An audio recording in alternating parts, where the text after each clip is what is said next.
ഇവിടെ ഒരു ജാതി മതവും ഇല്ല, എല്ലാം ഒന്നാണ്. ഏകം സദ്വിപ്ര ബഹുത വടന്തി എന്നാണ് ഋഷീശ്വരന്മാർ നമ്മൾക്ക് ഗീതയും ഉപനിഷത്തുകളെല്ലാം പഠിപ്പിക്കുന്നത്.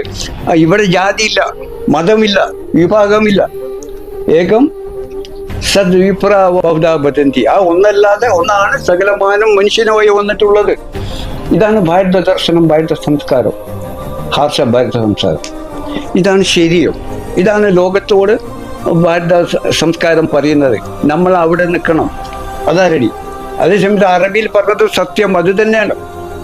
ഏവനെ അറബിയിൽ പറഞ്ഞത് അത് തന്നെയാണ്. പക്ഷെ നിങ്ങൾക്ക് വക തിരിച്ച് നിങ്ങൾ മനസ്സിലാക്കുന്നില്ല, നിങ്ങൾ തെറ്റായി ധരിച്ചിരിക്കുന്നു. അതുകൊണ്ട് മറ്റത് വേറെ തെറ്റാണ്, നിങ്ങൾ അജ്ഞത കൊണ്ടാണ് നിങ്ങൾ പറയുന്നത്. ദൈവദർശനം ലഭിച്ച ഒരു മുസ്ലിമും ഷഹാദത്ത് കലിമ അറിഞ്ഞു കണ്ടറിഞ്ഞു ഉറപ്പിച്ച ഒരു മുസ്ലിമും ഹിന്ദു വേറെ മുസ്ലിം വേറെ എന്ന് പറയില്ല.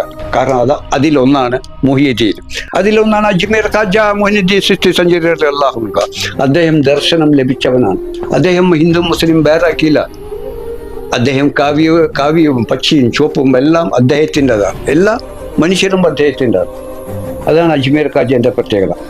അപ്പോൾ നമ്മൾ അറിഞ്ഞാൽ ഭൂമിയിലുള്ളവരെല്ലാവരും ഒന്നാം.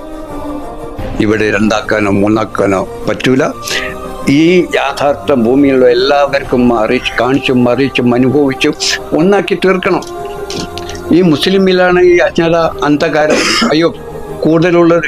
ഇവരെയാണ് ഈ യാഥാർത്ഥ്യം ഷഹാദത്ത് കലിമ കാണിച്ച് അറിയിച്ച് പഠിപ്പിക്കേണ്ട അവരെയാണ്. ഷഹാദത്ത് കലിമ അറിയില്ല, അറിഞ്ഞ് ഉറപ്പിച്ചാൽ അള്ളാഹുവിനെ അറിഞ്ഞ് ഉറപ്പിച്ചു എന്ന് പറയും. അള്ളാഹുവിനെ അറിഞ്ഞ് ഉറപ്പിച്ചാൽ അള്ളാഹു അല്ലാതെ ഭൂമിയിൽ വേറെ ഒരു വസ്തുവില്ല. പിന്നെ ഹിന്ദു മുസ്ലിമും ക്രിസ്ത്യനും വിശദീകരിക്കുന്നില്ലല്ലോ. രണ്ടാമത്തെ നിസ്കാരാണ് കൊടുക്കുന്നത്. അഷ്ഹദു അല്ലാ ഇലാഹ ഇല്ലല്ലാഹു വഅഷ്ഹദു അന്ന മുഹമ്മദ് റസൂലുള്ളാഹ് തന്നെയുള്ളൂ. അള്ളാഹു അല്ലാതെ ഒരു ഇലാഹും ഇല്ല. അത് ആ നൂറ് അറിയുമെന്ന അന്ന മുഹമ്മദ് റസൂലുള്ളാഹ്.